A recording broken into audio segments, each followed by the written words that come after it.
자, 수업합니다. 33쪽. 기출 사료 분석. 향후에 기출 문제라든가, 단원별 모의고사라든가, 향후에 스케줄이 계속 지속적으로 잡힐 겁니다, 여러분들 아마. 거의 대부분 오전 이론 수업하고 오후에는 거의 사료라든가 문제라든가 수없이 접할 텐데요. 아마 이론도 되게 중요하고 가장 기초적인 거니까. 그러나 사료라든가 문제 이런 것들도 여러분들 합격하는 데서 꼭 거쳐야 할 필수적인 요소니까 되게 중요하게 여겼으면 좋겠어요.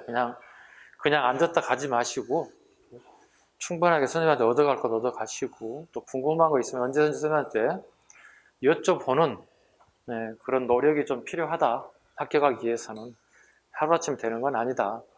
여러분의 노력이 동반되고 선생님의 노력이 같이 이루어져야 여러분들이 합격하는 거니까요. 잘 열심히 해주시기 바랍니다. 자, 첫 번째 기출 사료 분석 부분 볼 겁니다. 보다 보면 이제 예상 문제 같은 것도 예상 사료도 적어놨을 겁니다. 참고로 이 문제 중심으로 만들다 보니까 기출 사료를 전체를 다 담을 수는 없었습니다. 왜냐하면 그 양이 너무 방대해서 그저 꼭 필요한 부분들만 이 정도는 꼭 필수적인 요소다 해서 잡아놓은 거니까 여기에 나와 있는 사료들 꼭 알아주셨으면 좋겠습니다. 자, 첫 번째 지문 갑니다. 1번 갑니다. 건국 시조인 주몽과 그의 어머니 유아 부인을 조상신으로 섬기고 재산을 지내기도 하였다. 맞아요, 틀려? 옆에 OX 선생님 해놨죠. 5죠. 보통 우리가 고구려 하면 제사하는 게 가장 기본적으로 국가의 동쪽에 큰 동굴에서 제사 지내는 기록이 남아있더라. 네. 이해 가셨죠? 네, 제사 지내는 기록이 남아있더라. 두 번째, 태조왕 때, 6번째 왕이라고 그랬습니다. 주몽이 아닙니다, 이거. 태조왕 때, 고구려는 동쪽의 옥조를 복속하였다. 네, 태조 때, 동옥조를 정복하였다. 동쪽의 옥조니까. 네. 구분하자면, 원래 그냥 크게 본다면 그냥 옥조죠. 네, 옥조인데, 함경북도 지역을 중심으로 함경남도와 함께, 또 세분하자면 동쪽에 있는 옥조를 정복하더라. 네. 옥조를 동의하더라. 뿐만 아니라 어디까지? 동해 2분의 1을 신라하고 나눠먹는 상황이 전개되기도 하더라.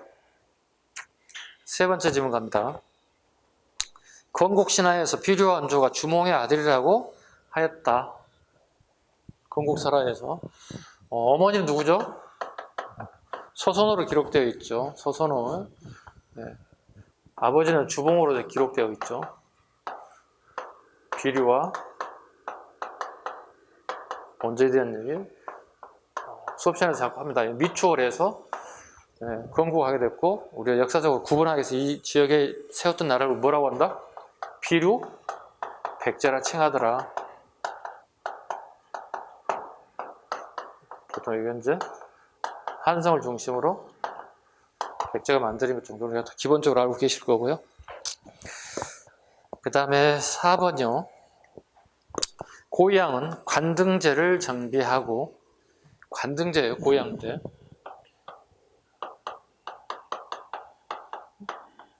국가에 등급이 생겨지는 거죠.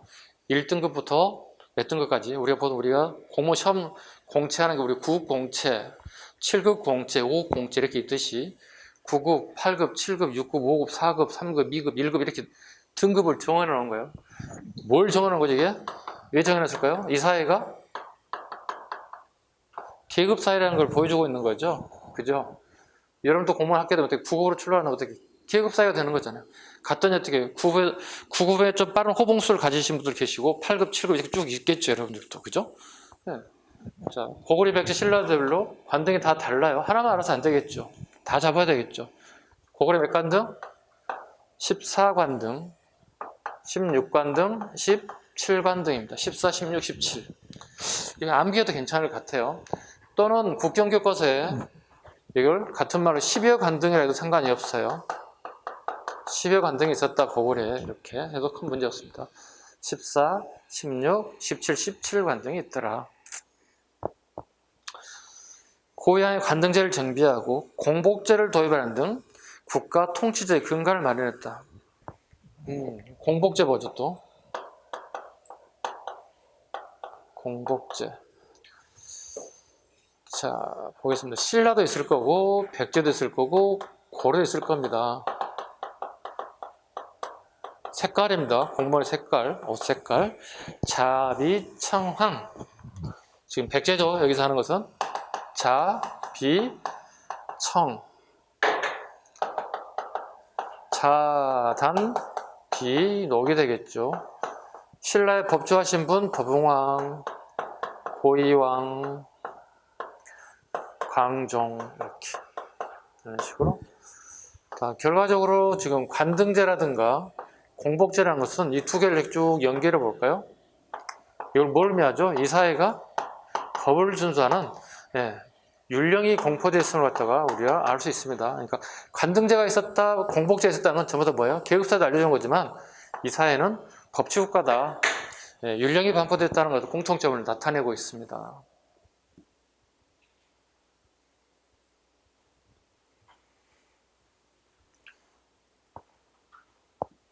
5번 가보죠. 이사금이 왕후였던 시기에 박석김의 삼성이 교대로 신라 왕위를 차지하였다. 어떤 문제라고 했지?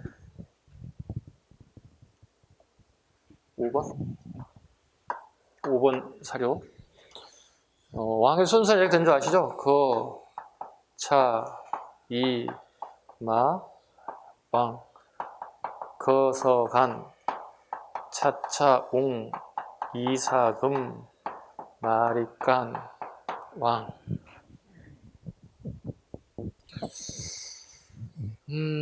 보시죠. 이사금, 이게 3대 유리왕 때부터 이렇게 쭉 진행되는데, 그 얘기입니다. 자, 볼게요. 이사금이 왕후였던 시기에 박지석 씨, 김씨 삼성이 교대로 신라의 왕위를 계승했다. 이때부터 이렇게 돌아가면서 박지석 씨, 김씨가 왕위 계승했다. 그서간 일종의 부주국가들 거의 대부분 다 여기는요. 그서간 차차웅 군주를 얘기하는 거죠. 군주.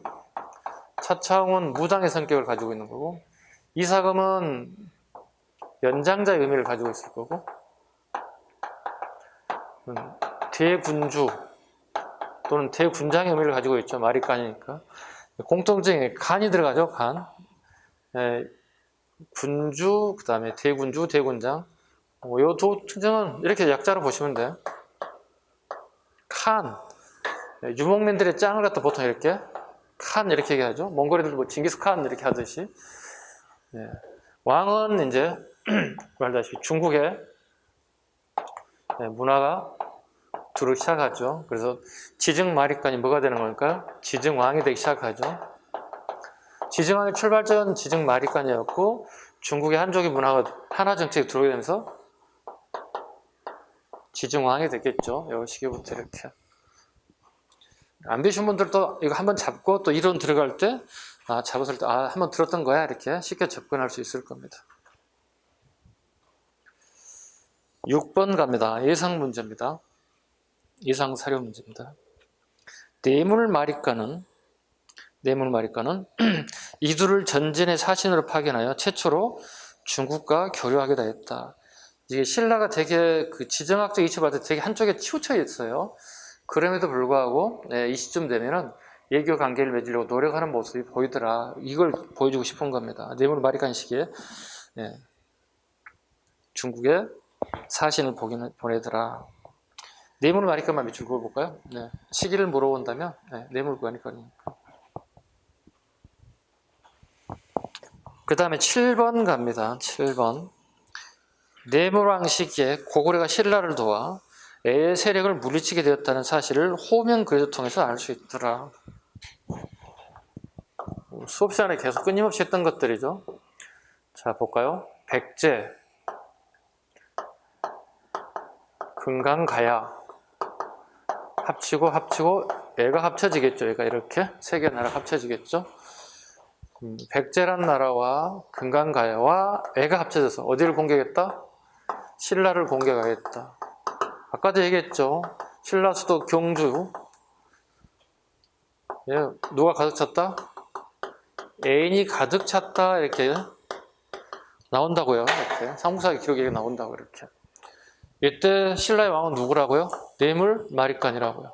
그죠? 누구에게 SOS를 청했다? 고구려에게 왕에게 강해투대왕에게 SOS를 청했다. 그랬더니 기병 5만 명을 파병하더라. 파병해서 얘네들이 이렇게 동해안 루트를 타서 쭉 내려오더라. 이렇게. 그 결과 애인들이 도주하여 본국으로 도주했다. 본국으로 도주하였다. 애인들은. 그리고 내려온 김에 마저 강해투대왕의 기병이 어디까지 내려오더라? 김해 지역인 금강가야까지 내려오더라. 그 결과 금강가의 세력은 되게 약화되더라. 부산하고 김해 지역을 눌렀으니까. 그러고 난 다음에 고령의 경상북도입니다. 대가야 중심으로 세력권이 재편되더라. 이게 핵심 요소예요. 이 전체적인 스토리를 여러분들이 안 보고 지도에다 그리면서 설명할 수 있어야 된다고. 그 결과가 갑니다. 고구려군은 경주, 기록에 이제 금성이라고 호칭해야죠.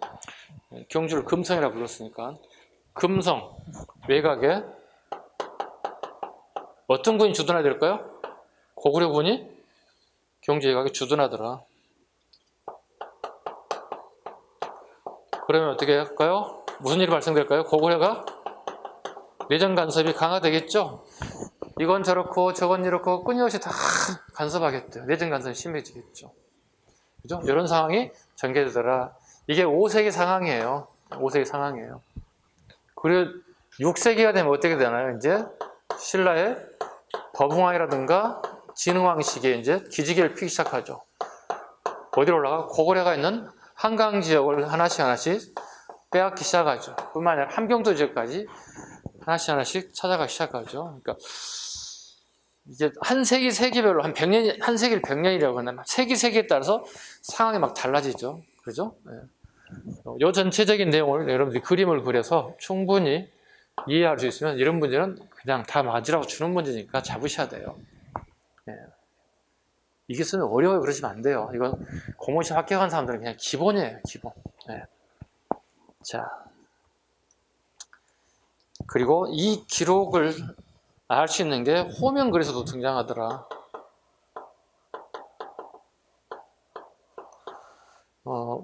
신라에 어느 이렇게 가옥이 있었다고요? 경주에 이런 가옥이 있었다고. 근데 가옥이 오래되다 보면 어떻게 해요? 파손되고 수리할 것이 많이 생기죠. 그러다 보면 어떻게 해요? 마당도 파보고 그럴 거 아니에요. 파봤더니 여기에 유물들이 가끔 나오더라는 거예요. 일제강점기 시기예요, 지금 현재. 그리고 이 일제강점기 시기에 이제, 이거 좀 웃기는 게 창피한 얘기가 전문적인 학자가 가가지고 그걸 발굴한 게 아니에요. 일본인 그냥 대충 그 지역에 어떤 행세했던 애들이 그냥 와가지고 그냥 막 건물 헐어내고 그냥 마구잡이식으로 그냥 유물을 발굴이 아니라 그냥 도굴하듯이 막 한 거예요. 그 중에 이제 특징 중에 한 게 이게 호명 그릇이 이렇게 발견된 거예요. 근데 그릇이 이게 일종의 제사를 지내고 아마 그 술잔을 마저 그 땅에다 같이 묻은 것 같아요. 그래서 이걸 우리 이렇게 얘기하죠.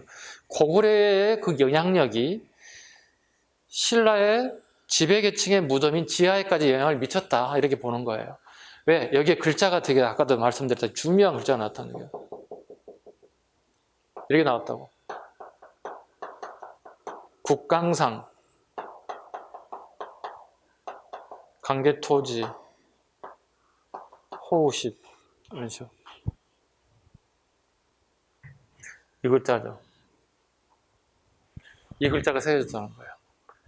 그러니까 아버지 강계토대왕이 어마어마한 업적을 남겼을 뿐만 아니라 신라에까지도, 아까 얘기했잖아요. 신라에까지도 고구려군이 주둔할 정도로 어마어마한 영향을 끼쳤다. 그걸 보여주는 게 호우십이라고 하는 호우총이라는 무덤 때문에 이걸 상징하기 위해서 그 무덤을 갖다가 호우청이라고 하죠. 왜냐면 누구 건지 몰라요. 써져 있는 게 없으니까. 그래서 거기에 가장 중요한 유물 하나 선택해서 그걸 명명해 주는 거예요.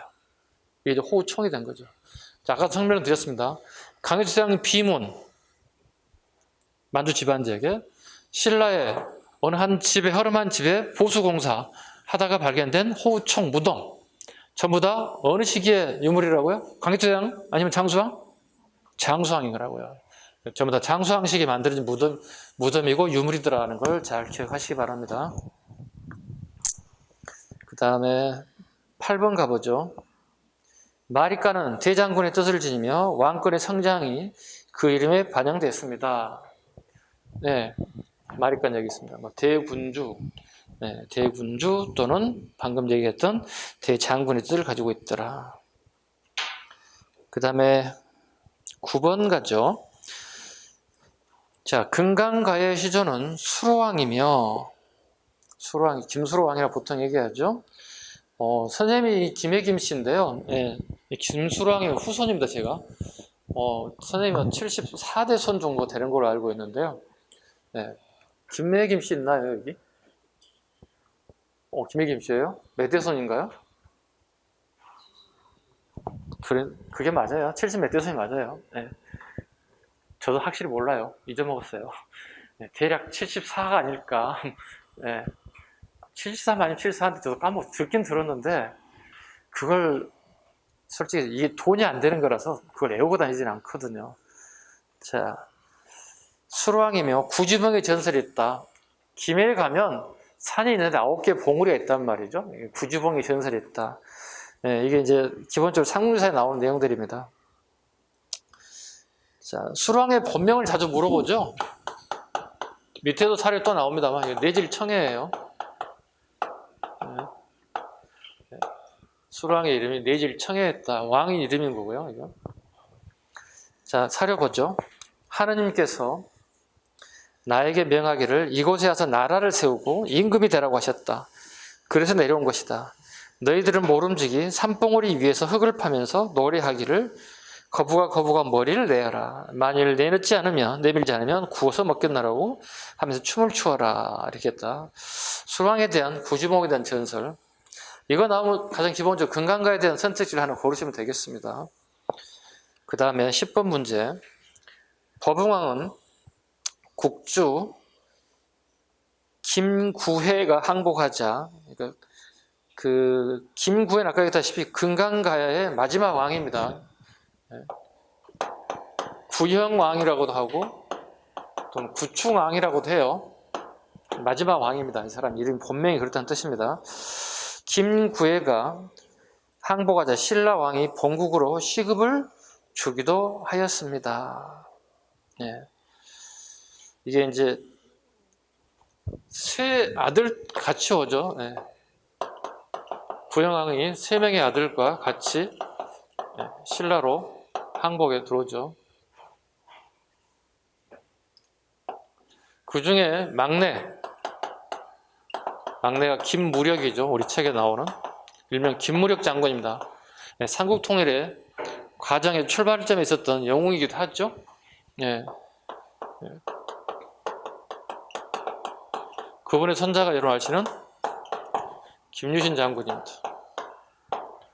김유신 장군. 그래서 김수로왕의 후손들은 전부 다 김유신의 후손이라고 보시면 돼요. 거의 대부분. 네, 김혜김 시성을 가진 사람들은요. 네. 여기 한 명밖에 없어가지고 별로 동질 의식을 못 느끼고 있습니다. 네, 반 이상이 김씨였으면 제가 동질적인 어떤 의식을 좀 가질 텐데 저는 느끼지 못하고 있습니다. 괜히 제가 좀 소외된 느낌이 들어요. 왜 이렇게 김씨가 없지? 우리나라에 김이박이 가장 많다는데 이 씨 누가 있어요? 이 씨 있어요? 없어? 한 분? 와, 박씨. 박씨가 제일 많다. 의외로. 그렇군요. 자, 그 다음에요. 11번 갈까요? 대가야는 시조설하에서 금강가의 맹주적 이상을 부정하지 않고 오히려 그것을 활용하여 자신의 이상을 높이고자 하였습니다. 사려봅니다. 이 사료는 지금 밑에 있는 사료는 되게 기출이 많이 나온 사료예요. 네, 기출 사료 지금 여기만 뿐만 아니라 여기 보시면 한 등급으로 나와 있죠. 한 등급에 먼저 5회 때 처음 출제됐어요. 그리고 난 다음에 공무원 시험에 다수 출제가 됐어요. 다수 기출됐어요. 이 사료가. 그래서 이 사료가 되게 중요한 부분이에요. 처음에 나올 때 되게 오답이 되게 많이 나왔어요. 수험생들 공부를 많이 안 했기 때문에 이 부분을. 근데 최근에 한 10년 전부터는 이 사료가 되게 잘 나오기 때문에 틀리는 사료가 아니라 다 맞으라고 주는 사료가 됐습니다. 읽어보겠습니다. 같이. 시조는 아지나시 왕인데 그로부터 도솔지 왕까지 대략 16대 520년이다. 최칭의 지금 서기정전 밑줄 그어야 돼. 서기정전은 가야사를 기록한 내용이에요. 서기정전에 따르면 가야산신인 정견모주가 천신인 이비가지에게 감흥을 받아 내질주일과 내질청해를 낳았는데 내질주일은 아지나시의 별칭이고 이건 대가의 건국시조예요. 네. 써놓으시면 돼요. 내질주일 아지나시왕은 대가의 건국시조입니다. 경북 고령 지역에. 그 다음에 내질청해는 수루왕의 별칭이다. 이건 김해 지역의 금강가의 시조가 되겠죠. 그래서 내질주일과 내질청해를 꼭 알아두셔야 됩니다. 내질주일과 내질청해. 건국시조거든요. 대가야와 금강가야에 대한 얘기입니다. 거의 모든 시험은 블렁크 문제입니다. 무슨 얘기냐? 그 사료를 던져주고 내질주일에 가를 넣거나 내질청에 가나 나를 넣을 수 있다고요. 다음 가에 해당되는 나라와 관련 설명 옳은 것 옳지 않은 거 물어본단 말이야. 내질주일과 내질청의 대가야와 금강가의 선택지를 여러분 골라내셔야 한다는 뜻입니다. 어떻게 내질주일이 금강가 대가야고 내질청의 금강가 어떻게 알겠습니까? 이거 하나 잡으시면 돼요. 하나만 잡으면 돼요. 네. 바다에 가면 되게 깨끗하죠? 그죠? 김해는 바다를 끼고 있어요. 그죠? 네? 경상남 김해시에는 바다를 끼고 있다고. 바다가 되게 깨끗하지. 이렇게. 내일층에 금강가야입니다. 하나만 잡으면 나머지는 대가야가 되겠지. 이렇게 머리에 연상할 수 있는 기법 중에 하나만 잡으시면 돼요. 왜냐면 뭐 전문적으로 공부하신 분들이 아니잖아요. 전공하는 분들이 아니니까 우리가 문제를 풀게 한 방법으로 내질청에 바다니까 깨끗하게 파란 물 색깔이 등장하겠는데 김수랑이겠는데 김해 이렇게. 그럼 나머지 내질주일은 뭐야? 대가야겠네 이렇게 하시면 되잖아요. 어렵지 않죠? 이렇게 푸는 거야. 뭐 여러분들이 뭐 논문 쓸 사람들도 아니잖아. 문제 푸는 게 장땡이지 뭐. 먼저 풀어야지. 풀고 합격하고 난 다음에 내가 진짜 한국사 재미없었어. 힘들었어. 이런 얘기 해야지. 합격하고 난 다음에. 그죠? 또 한국사가 나의 합격 과목이었어. 나의 어떤 선택적인 되게 좋은 과목이었어. 이렇게. 그때가 생각하시면 일단 맞고 보자고 우리가. 12번 가요. 가야는 신라와 결혼 동맹을 맺어서 국제적 고려에서 벗어나라고 하였다. 엄밀히 따지면 그냥 가야가 아니라 대가야입니다. 대가야 이내왕하고 신라의 법왕이 결혼 동맹을 맺었어요. 결혼 동맹을 맺었어요. 대가야 이내왕과 신라의 법왕이 국제적 고려에서 벗어나기 위해서 벗어나려 했다. 이게 522년.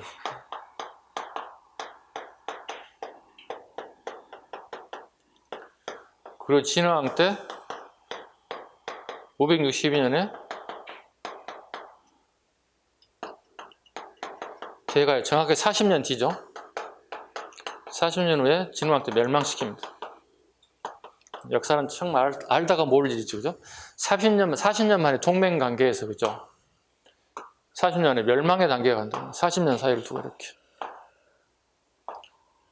알 수가 없는 게 나라의 운명입니다. 40년 만에 멸망했어요. 시험에 잘 나옵니다. 그래서 6세기 초, 6세기 중엽 잘 잡아야 되죠. 왜냐면 법왕 때 금강가야가 멸망한다고요. 6세기 초가 되겠죠.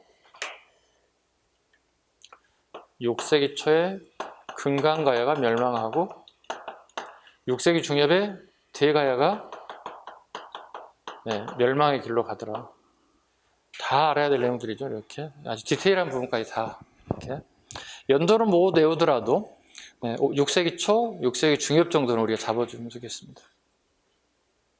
금강가야 6세기 초 멸망, 대가야 6세기 중엽 멸망, 법흥왕, 진흥왕. 결혼동맹까지 맺었음에도 불구하고 멸망의 길로 가더라. 자신들의 이익을 위해서 동맹을 맺고 또 자신의 운명을 결정할 때는 또 한 나라를 갖다가 제거해야 되는 상황이 반복되는 게 우리 역사들이다. 13번 신라진흥왕이 대가야를 정복하여 가야 연맹이 완전히 해체되었습니다. 562년에 진흥왕이 대가야를 완전히 정복했습니다. 그대로 나와 있죠. 그렇다면 이제 시험에 또 나올 수 있는 게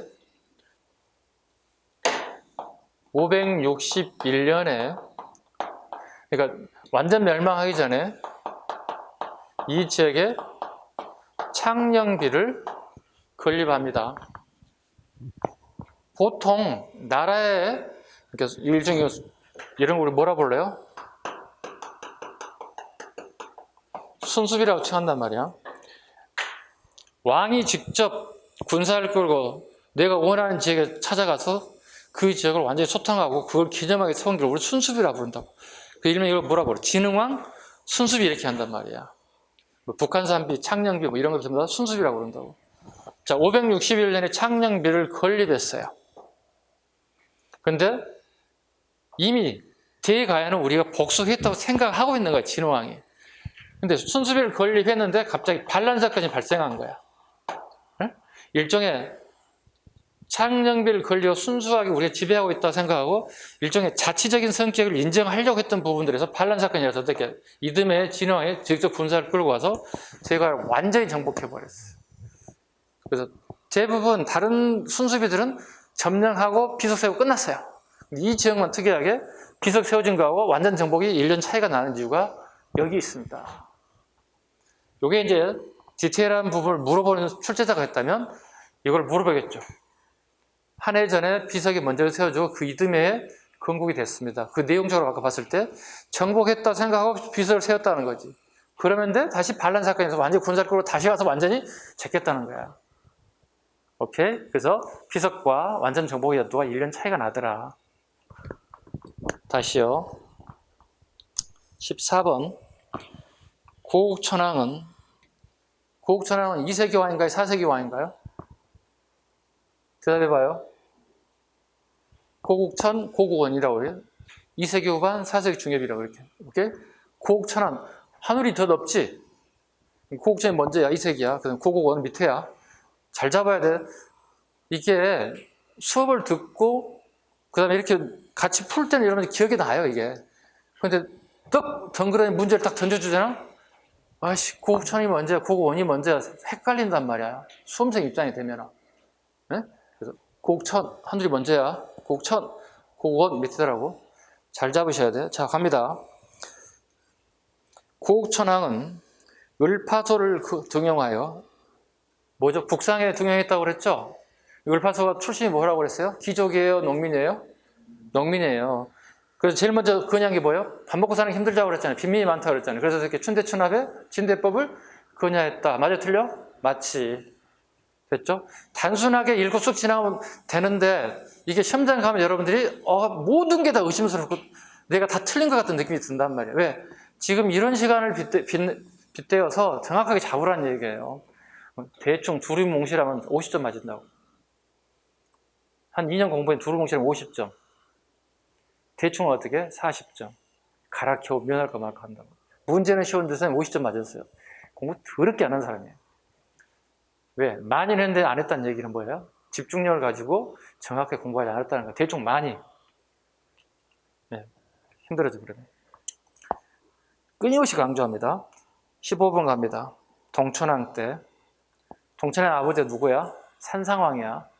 그죠? 산산왕이야. 예. 동천왕 때 이해장수, 강국엄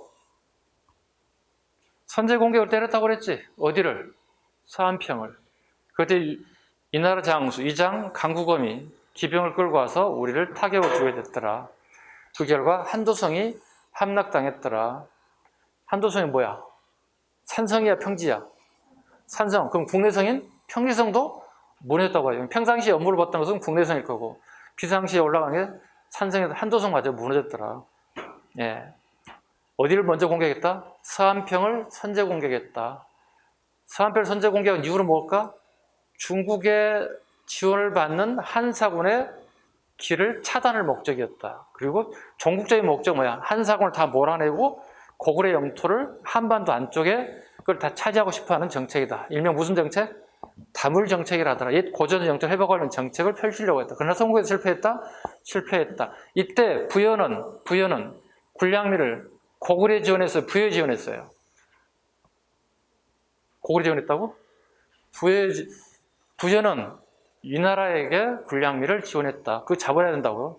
말장난이에요. 전혀 틀릴 수 있는 문제가 아니에요. 그죠? 예, 즉, 이 나라하고 우리 고구려가 전쟁이 났을 때 부여의 액션은 이 나라에게 군량미를 제공했다.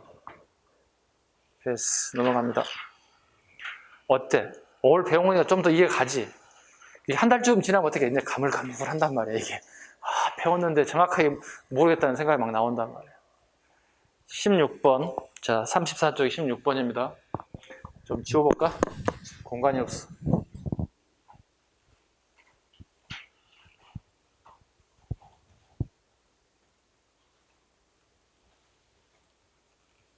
(16번) 고구려 미천왕은 5대 19기라는 중국 대륙의 분열 상황을 틈타 낙랑군과 대방군을 점령하였다. 얼핏 하면 맞는 것 같지? 뭐가 틀린 것 같아? X인데 기본적으로.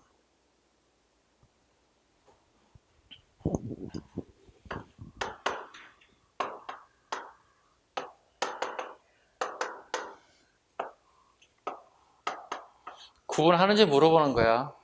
5, 16국가 5대 19국을 구분할 수 있는지를 물어보는 거야.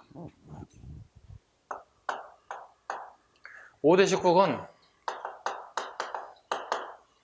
왕건이 후삼국을 통일할 때 중국의 상황을 얘기하는 거예요.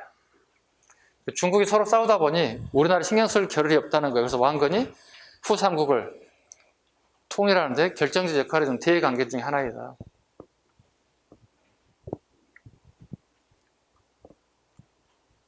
5, 16국 미천왕 시기 이후부터 나타나는 현상들인데요. 자, 봐보자고요. 중국은 크게 이렇게 두 개로 나뉘어지죠. 하북지역과 하북지역으로 나타난다고요. 오호자 그러죠. 오랑캐 호자입니다. 5개 오랑캐 족속들이 16개의 나라를 만들었다. 엄격히 따지면 13개가 맞습니다. 3개는 한족이 세운 나라니까. 통칭해서 그냥 5, 16국 얘기해요. 즉 북방민족들이 오랑캐들이라고 얘기하는 거예요. 얘들이 만리장성을 넘어온다고요. 넘어와서 이 지역을 빼앗아 버렸어요. 그리고 여기에 16개의 나라가 건국됐다고요. 이해 갔어요? 이때가 미천왕 시기 이후부터 나타나는 현상들이에요. 이렇게.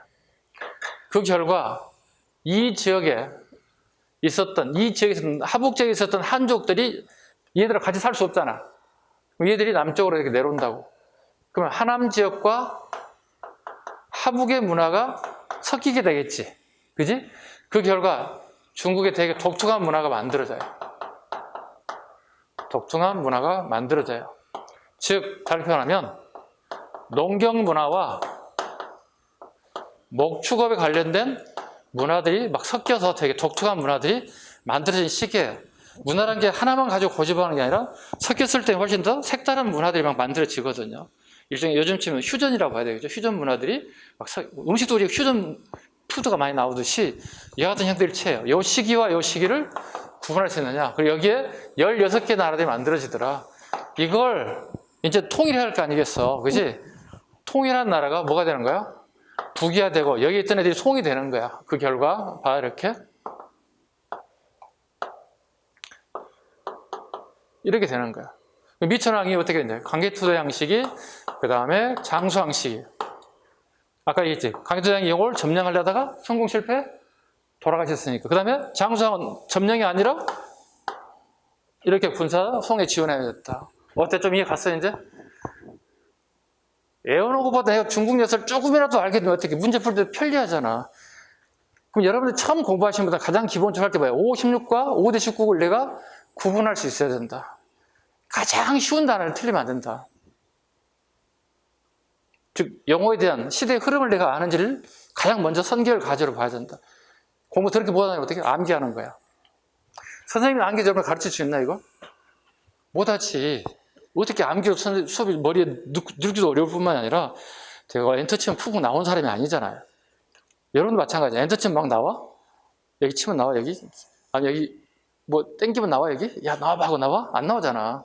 이제 이해하셔야 돼. 다 이해하는 내용이잖아. 아 이게 이거고 이게 이렇게 되고 이렇게 되는구나. 내가 이해할 수 있어야 된다는 거지. 이게 공부지. 그지? 네, 이어서 갑니다. 17번 가보겠습니다. 고운왕 때 전현의 모용왕의 친위를 받아 궁궐이 불타고 남녀 5만여 명이 포로 잡혀갔다. 아까 잠깐 언급했던 내용이에요. 우리 역사책에서. 네, 사료 보겠습니다. 고운왕 12년 연나라 모용왕이 굳세공한 4만여 병력을 몸소 건드리고 남쪽 길로 진군하였다. 모용왕이 한수의 말에 따라서 미천왕의 무덤을 파서 그 시체를 싣고 궁궐 창고에서 대대로 이어져 내려온 보물을 훔쳤으며 5만여 명을 사로잡고 궁궐을 불태운 뒤 한두 성을 무너뜨리고 돌아갔다. 그 추가한 게 뭐가 있어? 빠진 게 왕비와 모우, 그죠? 왕비, 모우, 아버지, 미천왕의 시신을 전부 다 인질로 잡아갔다. 고구려 최대의 국난이 시작됐다. 그런 국난이 없잖아요. 핵심은 뭐예요? 시대를 물어볼 때 고국 원왕이 실은 필표가 들어가야 돼요. 네. 고국 원왕신. 네, 얼마나 원망스럽겠어요. 어머니, 자기 마누라, 아버지 시신, 백성 5만 명 전부 다 잡혀갔잖아요. 되게 원망스러운 왕, 고국 원왕. 여기서 멈추지 않죠. 백제 4세기 최고 전성기 근초왕이 올라오죠. 그래서 화살을 맞고 죽은 왕이 뭐예요? 고국 원왕이에요. 되게 원망스러운 왕이야. 네. 자, 18번 갑니다. 소수림왕은 누구의 아들입니까? 아까 방금 돌아가신 고국 원왕의 아들이죠. 아버지 이렇게 싸움꾼도 실패하는데 본인의 싸움에서 이길 수 있는 뭐가 없어요. 그럼 당연히 어떻게 내치에 갈 수밖에 없어요. 그래서 미천왕은 주로 내치예요.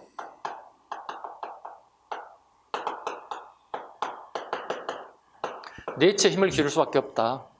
내부의 정치적인 어떤 토대를 마련하는 방법밖에 가장 좋은 방법이 없다. 그래서 먼저 했던 게 백성들의 마음을 어루만져야 되겠다. 종교만 게 없다. 불교를 공인해주고 법으로서 통치해서 율령을 반포하고 그 다음에 인재를 양성하기 위해서 누구를 담고 싶어서 태학을 만들었다? 그렇지. 한무제 담고.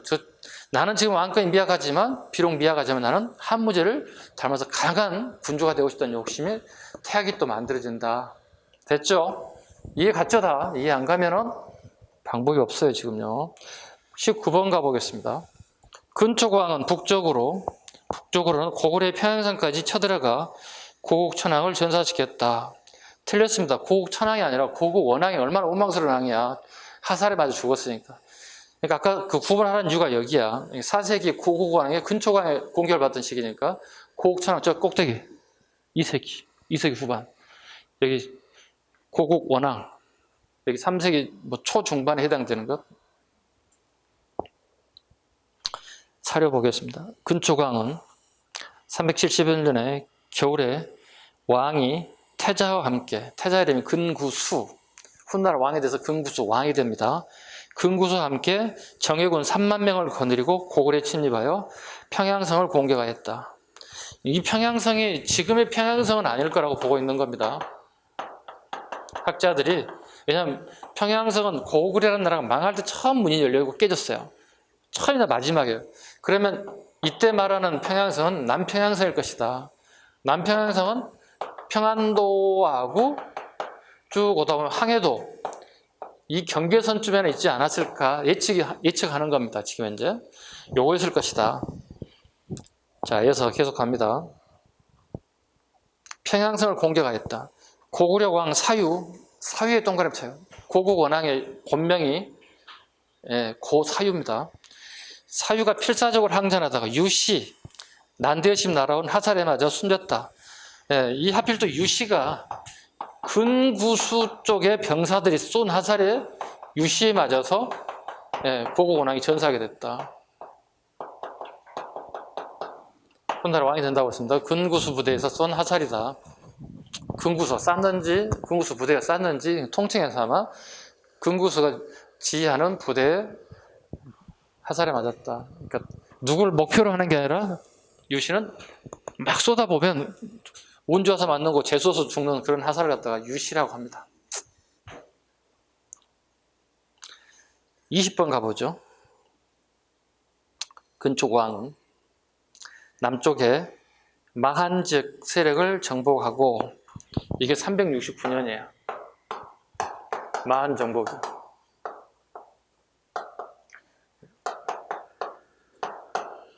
오늘날의 영산강 유역이에요.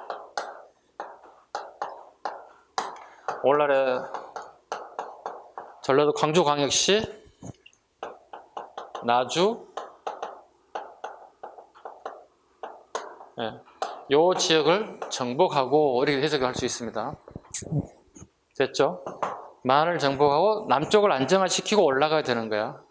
마한을 정복하고 수군을 정비하여 요소까지, 요소 지역까지 정복하더라. 요소는 여긴 거 아시죠? 여기가 요동이고 여기가 요소입니다. 그래서 근초광식이 여기 백제라면 이렇게 요소를 정복하더라. 이렇게. 그 다음에 산둥반도와 교역을 하더라. 산둥반도는 점령이 아니고요. 그 다음에 이렇게 외까지 가더라. 이렇게. 그럼 어떻게 해요? 백제의 문화가 되게 엘의 문화를 발전하고 수용했다는 거죠. 수용하고 발전시켰다고 봐야 되겠죠. 그리고 외까지도 전파했다. 수용하고 전파까지 하는 일종의 허파 역할을 하더라. 그래서 백제의 문화가 자기가 가지고 자기만 그냥 자기 것 하고 끝내는 게 아니라 받아서 다른 나라에까지도 전파하는 일종의 허브 역할, 우리 심장에 이렇게 펌프질하는 역할을 해주더라. 모든 혈관을 통해서 우리 온몸의 피를 혈류를 통해서 보내주는 역할을 하더라. 백제가 이런 장점을 가지고 있다. 사려봅니다. 백제는 본디 고구려와 함께 요동의 동쪽에 있었다. 진대 고구려가 이미 요동을 차지하니 백제시 요소 진평의 두 군의 땅을 차지하여 스스로 백제군을 두었다. 양나라 역사서에 나왔다.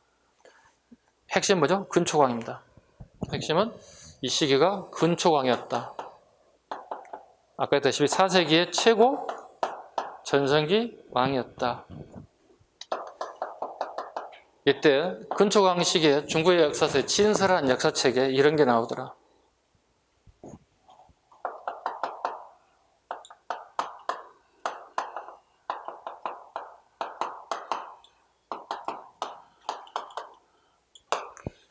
진동 장군령 낭낭태수에 봉해졌던 기록이 나오더라.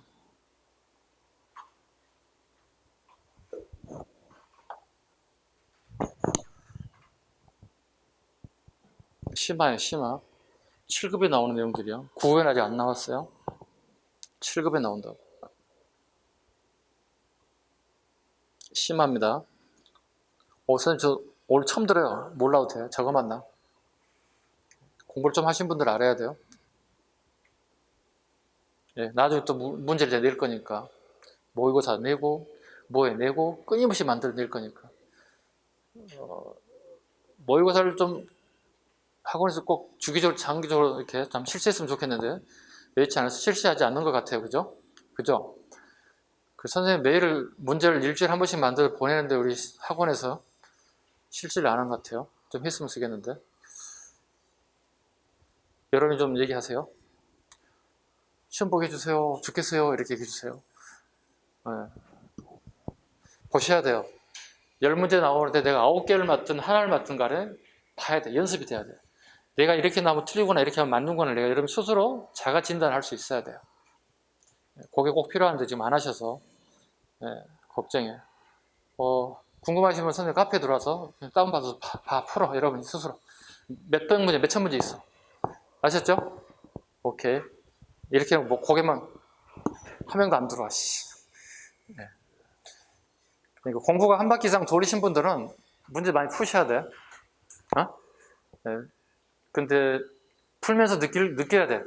100점 맞아도 좋아하고 하나 틀려도 기분 나쁠 게 아니라 내가 어느 부분이 부족한지를 스스로 내가 체크할 수 있어야 돼. 그게 되게 중요한 포인트예요. 네. 왜냐면 모의고사 100점 맞아도 기분 좋지만 그게 끝에 시험장에 갔을 때 실제 시험에서 100점을 맞을 수 있는 그 과정이기 때문에 괜찮아요. 10개에서 5개를 맞든 6개를 맞든 기분 좋다 나쁘다 일희일비하지 마시고 꾸준하게 실력 가지고 가면 돼요. 마지막 날 잘 보면 되는 거니까. 이어서 갈게요. 21번 백제에서 제자가요. 매번엔 칠지도는 강철로 만들고 금으로 글씨를 써서 상감에 새겼다. 네, 근초광입니다. 그죠? 근초광이 만들었고 그의 아들 근구세에게 보냈죠. 네, 일본이 부정하지만. 근데 그게 상감법을 만들었다는 게 되게 특이한 거죠. 상감법. 상감법이란 그 동에다가 글자를 새겨서 거기에다가 글자를 만드는 거거든요. 이게 이제 우리 고려청자를, 상감청자를 만들 때 고려자기에서 상감청자로 넘어올 때 그 기법이 은입사 기술이에요, 일종의. 이걸 일종의 뭐라 부른다? 은입사 기술이라고 하네요. 상감을 만들기 위해서 이게 선제 조건이에요. 근데 지금 이게 제작할 때 이게 은입사 기술이라는 용어를 안 씁니다. 아셨죠? 은입사 기술은 사용하지 않고 이거 상감청자를 만들 때만 쓰는 용어들이고요. 대신에 요건 이제 아직 되게 고증이 많이 돼야 할 부분이에요. 왜냐면 봐봐요. 강철로 만들고 금으로 글씨를 상감했다는 얘기는 뭐냐면 글씨를 이렇게 팠다는 거야. 그리고 난 다음에 금으로 만들었다는, 금을 이렇게 녹인다는 얘기야. 그죠? 금을 액체로 만드는 거야. 고체를.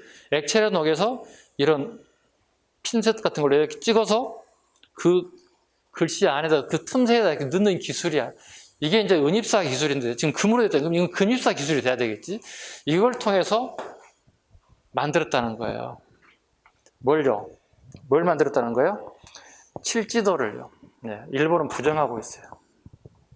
우리는 줬다고 기록이 나왔어요. 왜? 뒤에 기록이, 그 칠지도 뒷면에 나와 있어요. 몇 년 왕이 이걸 하사하니 이 물건을 후대에 길이 전해주면 좋겠다 이렇게 기록까지 다 나와 있음에도 불구하고 일본 애들 아직까지 부정하고 있습니다. 한동안 되게 많이 나왔던 거거든요. 칠지도에 관련된 부분. 거의 대부분 답은 근초광의 업적이 답이었습니다. 지금도 크게 달라질 것 같지는 않고요.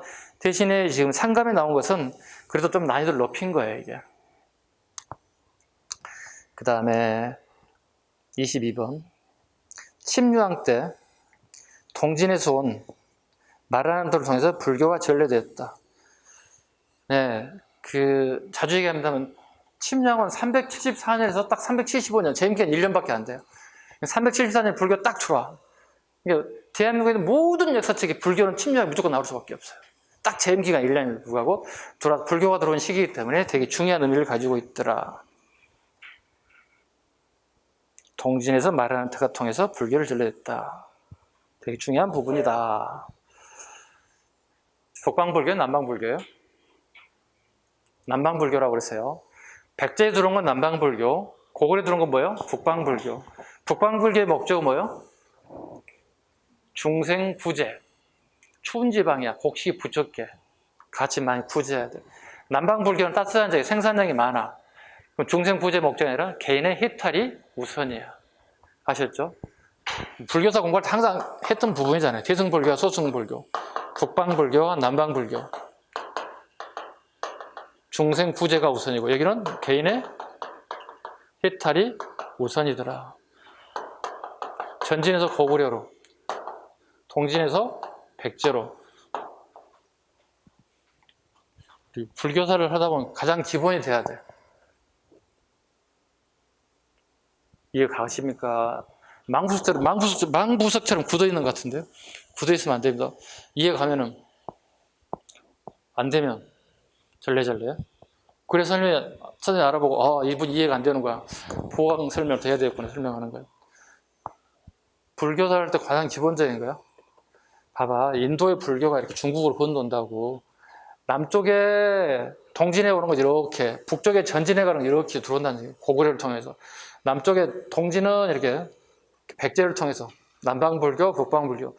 남쪽은 수확량이 많은 것이니까 개인 해탈이 우선이 되는 거고, 우리 알다시피 북쪽은 지금도 마찬가지. 북쪽은 생산량이 부족하기 때문에 배고픈 사람이 많단 말이야. 그래서 중생 부재가 우선이더라. 스님들이 해야 할 얘기, 배고픈 사람들과 부재하는 게 우선이었더라. 이걸 북방불교. 우리 한강 이남 쪽 뭐야? 남방불교니까 소승불교도 성격을 띠고 있더라. 개인의 해탈이 되게 중요하더라. 스님들의. 23번. 강개토대왕은 후연을 공격하여 요동을 차지하였다. 네, 추가 거기 동부역 복속 적어요. 강개토대왕의 후연뿐만이 아니라 동부역까지도 복속하더라. 후연은 참고로 선비족이에요. 선비족들이 세운 나라가 후연이었습니다. 그 다음에 24번은 좀 문제가 좀 난이도가 있는 문제예요. 7급 다워요. 장수왕은 북연이란 고구려 왕적 고운이라는 사람이 세운 나라예요. 예, 이게 이제 북이하고 거의 가까운 곳에 붙어 있어요. 예, 북연의 왕인 풍흉을 밑줄로 씁니다. 풍흉을 둘러싸고 북이와 송의 갈등을 빚기도 하였다. 북이가 북연을 공격해요. 그러면 왕이었던 고구려계였던 풍연이 위험한 상황에 빠지게 됐다는 거야. 이때 장수왕이 군사를 보내서 풍흉을 보호하게 돼요. 그리고 고구려로 데리고 오게 됐어요.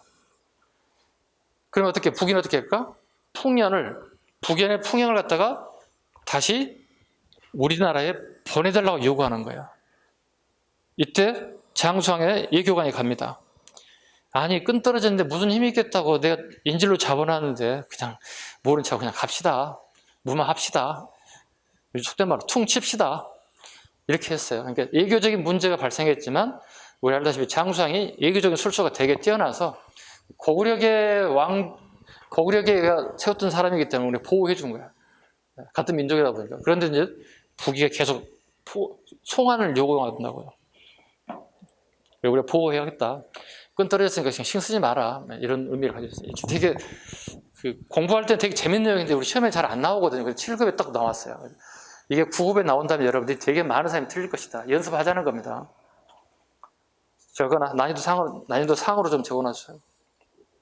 난이도 상 24번 문제. 난이도 상해다. 장수왕의 예교술이 돋보이는 장면이었다. 25번. 장수왕 때는 고구려가 평양으로 돛을 옮기고 백제의 수도 한성을 함락하였다. 돛을 427년에 옮기죠. 이 결과 나제동맹이 체결됩니다. 백제와 신라가 나제동맹을 체결합니다.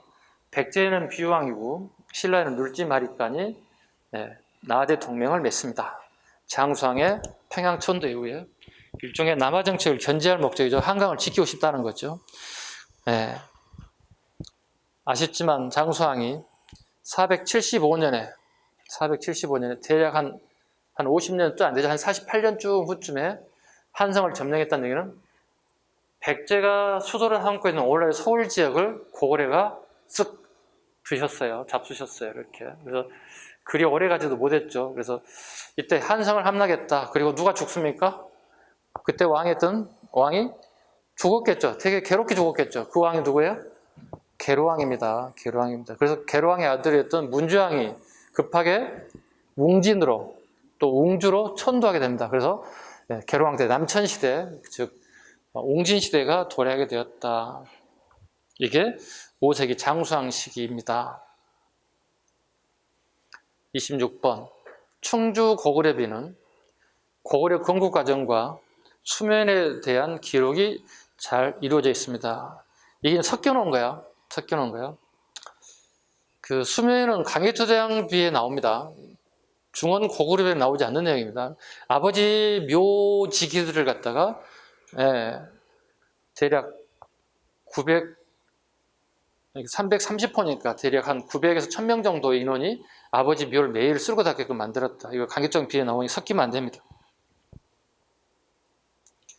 이 말장난이죠. 틀리면 안 되겠죠. 27번 문자왕 때 북부여 북자가 중요해요. 됐죠? 북부여를 복속시켜 494년에 고구려 최대 영토를 확보했다. 최대 영토 확보에 미줄었습니다. 문자왕 때입니다. 그 유명한 강희토대왕도 북부여를 먹지를 못했어요. 정복하지 못했던 것들이 문자왕 때 정복하면 최대 영토를 확보하게 되었다.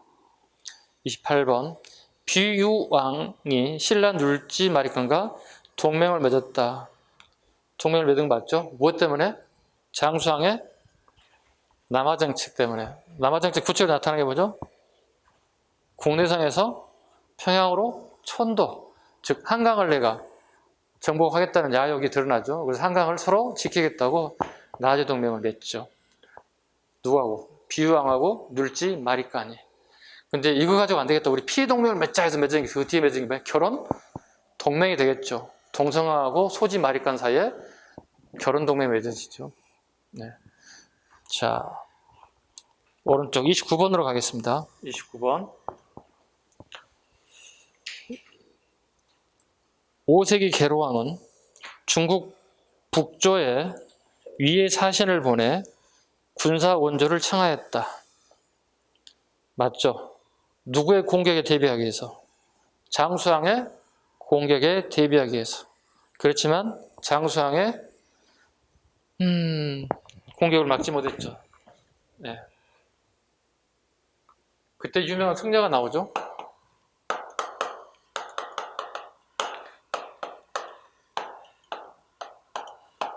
계로왕에 보내죠.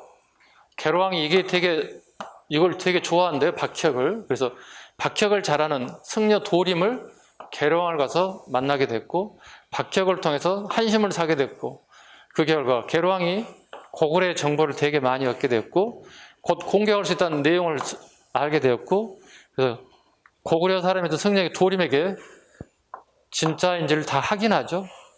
대책을 물어보죠. 계로왕이 도림에게 어떻게 했으면 좋겠느냐. 당연히 뭘까요? 산성을 넓게 축성하고 디펜스 해야 되니까. 그 다음에 뭐? 군량미를 많이 비축해야 되고. 다 맞는 얘기죠. 그죠? 그러니까 군사에 필요한 적의 침입에 대비하는 전부 다 맞는 얘기면 다 해주는 거야. 계로왕은 도림이라는 승려를 의심할 여지가 없지. 다 맞는 얘기만 하고. 그리고 박혁이란 바둑하고 장기를 얘기해요. 이게 되게 좋아하시는 분이에요, 이분이요. 그래서 박혁이 좋아하시면서 도림이 고구려 승려인데 백제에 와서 소문나기 시작한 거예요. 일부러 소문낸 거예요. 내가 장기와 바둑을 잘 두는 사람인데 나는 고구려 사람인데 장수왕의 이와 같은 정책 나는 싫다. 나는 백제에 기여하겠다. 소문내게 되면서 이게 왕의 기에 들어. 근데 박혁을 잘 둔다고? 들어와봐. 저거 정말 잘 두는 거야. 그래서 도림이 계로왕하고 매일 장기와 바둑을 두는 거예요. 밀당을 하는 거예요. 졌다가 이겨졌다. 왜? 원사에 대해 이기면 재미없잖아. 상대방이 왕인데. 져주기도 하고 가끔 이겨주기도 하고. 그러면서 어떻게 이제 말벗이 되면서. 근데 이게 문제는 다 맞는 얘기도 뭐가 문제냐면 전부 다 이게 우리 백제의 백성들의 노동력이 다 들어가는 얘기예요. 노동력이 많아도 힘들지만 어떻게 민심이 되게 약해져요. 민심이 약해지면 뭐예요? 충성도가 떨어지는 거예요. 전쟁 나면. 결과적으로 모든 게 준비되자 도림은 다시 고구려로 건너가서 장수왕에 보고하죠. 준비 다 끝났습니다. 내려가셔도 됩니다. 이렇게. 그래서 장소에 내려오는 거예요. 그래서 왕은출 어디 있느냐? 예, 몽천토성에서 몽천토성을 쫙 쫓아가는 거지. 쫓아가요. 음마이 하고 도망가게요. 아차산으로 도망가는 거지. 강진구에 있습니다. 그러니까 저기 몽천토에서 강진구까지 간 거죠. 잡혀서 목이 아차한 순간에 괴롭게 날아갔다. 괴로왕이. 아차산성. 오케이? 이해 가셨죠? 네. 누구 알아야 될까요? 도림이 나올 때가 됐죠. 사료에. 도림인 승려가 고을의 승려가 장수왕의 스파이로서 백제에 들어가서 바둑을 잘 두는 사람을 이장해서 계류왕을 이렇게 설득해서 네, 많은 얘기를 하긴 했지만 네, 민심이 사나워지는 상황을 만들어냈다. 예상 문제 30분까지 하고 좀 쉬우도록 하겠습니다. 장수왕의 밀사로 백제에 파견된 도림은 장기와 바둑을 주하였던 계류왕의 신임을 얻게 되었다. 예. 도림, 장기와 바둑을 하나 묶어 뭐라고 적으면 돼? 묶어가지고 한자로 박혁. 박혁이라는 단어 나올 수 있으니까 박혁이 무슨 말인지 몰라서 틀렸어 이러시면 안 되겠지. 됐죠? 31로부터는 잠시 쉬어가도록 하겠습니다. 쉬겠습니다.